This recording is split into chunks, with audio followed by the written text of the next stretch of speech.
Just days after the 47th president's widely watched smackdown of Ukrainian President Zelenskyy in the Oval Office, Mexico, Canada, China, and Europe move into the president's sights. Friday, a show of strength and a message to Ukraine and to Europe. Pony up or America walks. You don't have the cards right now. With us, you start having cards. Right now, you don't. You're playing cards. You're playing cards. You're gambling with the lives of millions of people. You're gambling with World War III. You're gambling with World War III. And what you're doing is very disrespectful to the country, this country, that's back to you, far more than a lot of people said they should have. Now, Mexico, Canada, and China await Trump's promised tariffs this upcoming Tuesday for their failure to end the flow of deadly fentanyl into America, which has claimed hundreds of thousands of American lives. Defense Secretary Pete Hegseth has even gone as far as raising the prospect of U.S. troops on the ground in Mexico to take on the deadly drug cartels. But first, President Trump will impose a 25% tariff on both Mexico and Canada and another 10% tariff on China, taking its planned tariff to China to 20% after an initially announced 10% last month, all beginning this upcoming Tuesday. President Trump is also planning to implement reciprocal tariffs on April 2nd on all other countries deemed by the administration to have been treating the United States unfairly. Among the countries the White House is targeting, India, Japan, and the European Union, with the EU facing a U.S. response beyond just unfair trade, but to reciprocate against Europe's VAT tax and its fees and lawsuits against American companies. Joining me now in this Sunday Morning Futures exclusive is the nation's Commerce Secretary, Howard Lutnick. Secretary, great to have you this morning. Thanks so much for being here. Great to be here, Maria. Well, Secretary, you were sitting across from the president on Friday. Before we get to tariffs, I want to get your reaction to what went down. How was it in the room? And do you believe Democrats were egging on Zelenskyy to not say thank you, to stay tough and not sign that rare earth minerals deal? No, so we were 40 minutes before the cameras came in and 45 minutes before the meltdown. And the fact was Zelenskyy never stopped asking for, I will give no concessions. They've got to leave my land. I want reparations of $300 billion. And I want the United States to give me security guarantees while they're at war with Russia. And that's why the president called it World War III. You're gambling with World War III. We're not going to give you security guarantees while you're at war with Russia. It's just ridiculous. His requests were ridiculous. They were not reasonable. The president let it go for a while, he was there to make peace. Our president is there to make peace. As he said, end the death. And Zelenskyy was not there to make peace. He was there to strike some sort of make-believe bargain that he had in his mind. And eventually that just ran its course. And Donald Trump said, I can't take this nonsense anymore, and made it crystal clear he's the peacemaker. And if Zelensky's not interested in peace, then he should go home and think about it. And that's what happened. He was asked to leave. I don't know exactly the language President Trump used, but he said, get the heck out of here. Do you think that Zelenskyy had met with Democrats before meeting with Trump, and basically they told him, stay firm, don't give in to anything, don't do the rare earth minerals deal? I can't imagine that. Gosh, I hope not. I mean, that would be dreadful. So the fact is the president just wants to make peace. He tried to make peace. We had a beautiful lunch arranged. We had a signing, tables all set up. This was designed to be beautiful, right? And instead we had lunch by ourselves without the Zelenskyy crowd there, because they just did not come for peace. And our president's there, as he said, to end the death and to create peace. And that's who Donald Trump is, and he knows how to do it. He even said, you have to be reasonable to Putin. You can't say, Putin's a terrorist and then call the guy up and try to make peace with him. So you have to play balanced. Donald Trump knows how to be mediator. He knows how to arbitrate this, and he needs Zelenskyy on side, and Zelenskyy needed to hear it directly from the funding mouth of the United States of America. We're not going to give you money unless you're here for peace. And now we've got the tariffs beginning on Tuesday against Mexico, Canada, and China. China has already said it's going to retaliate. Are you expecting American goods prices to go higher in the short term, given the fact that this looks like a fight here as well? Well, look, we cared about two things, right? The March 4th is about the border, and both Mexico and Canada have done a reasonable job on the border. They're both working hard on the border. You know, we've had the lowest crossings ever under Donald Trump because of his ability to negotiate with Canada and Mexico. But the fentanyl continues to come into this country and continues to murder our people. And the ingredients are made in China.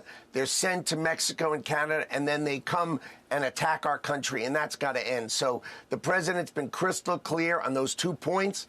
They have done a lot, so he's sort of thinking about right now how exactly he wants to play it with Mexico and Canada, and that is a fluid situation.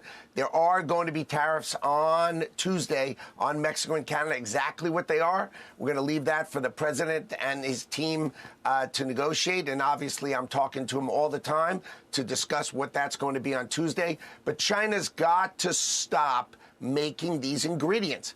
Remember, in 2019, the Chinese told President Trump at that time that they would put the death penalty on anybody who made fentanyl.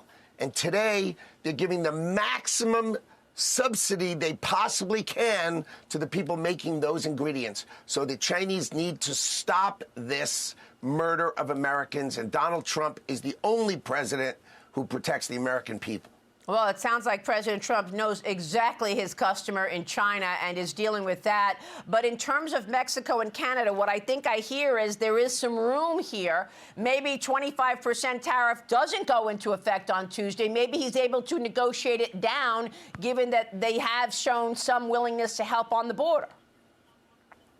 They've done a very reasonable job on the border. I mean, I spoke to Tom Homan yesterday, and he was very optimistic about the kind of work that Mexico and Canada are doing on the border, lowest crossings ever.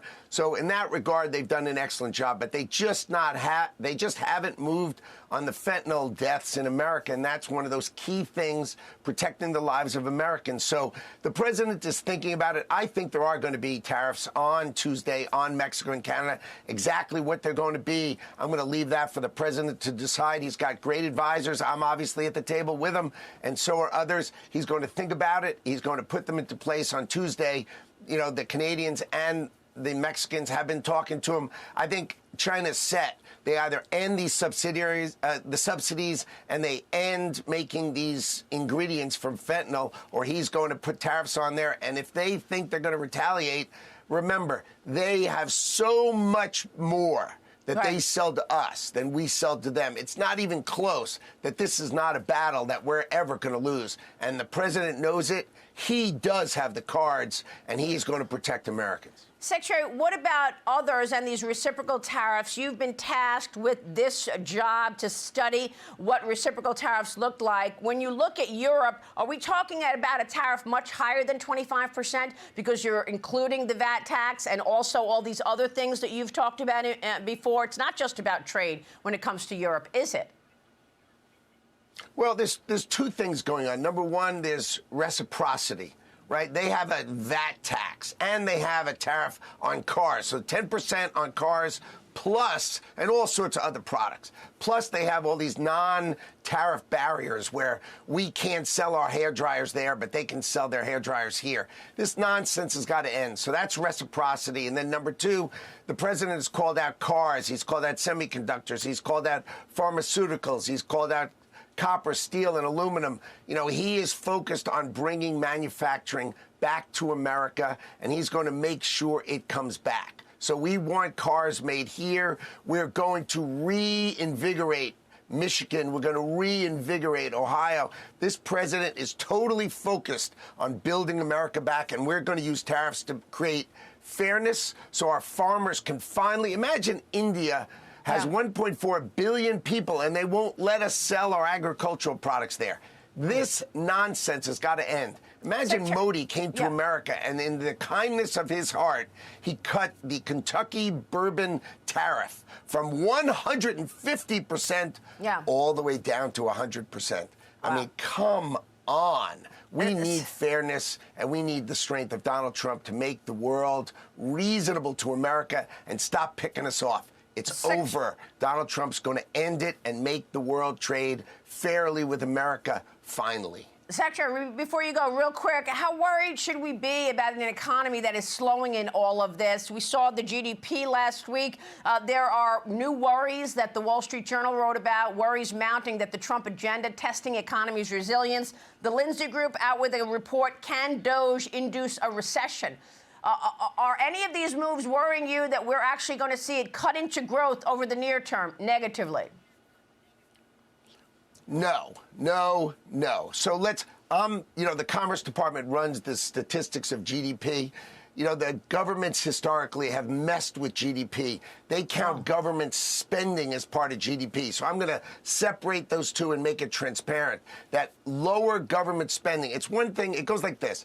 If the government buys a tank, that's GDP. But paying 1,000 people to think about buying a tank is not GDP. That is wasted inefficiency, wasted money, and cutting that while it shows in GDP, we're going to get rid of that. We're going to show you how that is. But I'll remember this. When we balance the budget of the United States of America, interest rates are going to come smashing down. When he produces the energy that is necessary, energy prices are going to come smashing down. Inflation is going to come smashing down, and our economy is going to explode. This is going to be the best economy anybody's ever seen, and to bet against it is foolish. And Secretary, real quick on other deals the president is working on. I know you've looked at the Panama Canal. Can you tell us where you are in that and what it looks like in terms of U.S. interests in the Panama Canal?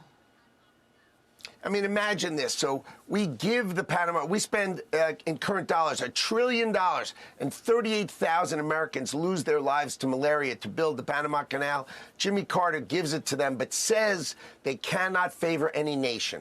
And then Panama leases both mouths to the Chinese. The Chinese are building bridges over it, so our military and our ships have to go under a Chinese bridge. And then if you drive across or you ride in one of these barges across the Panama Canal and look at both sides, 70% of every letter and every word is Chinese. Wow. They sold out to the Chinese. The president is absolutely right. For national security, the Panama Canal needs to be ours and our protection. And the president's going to protect America, and he's going to protect shipping, and he's going to help do it. And so you should expect the Panama Canal eventually to come back under our oversight, because we need to protect ourselves. And the fact that they sold out to the Chinese is ridiculous. Okay. Secretary, it's great to have you this morning. A lot of information, and we so appreciate your time, sir. Thank you. We'll be watching your work.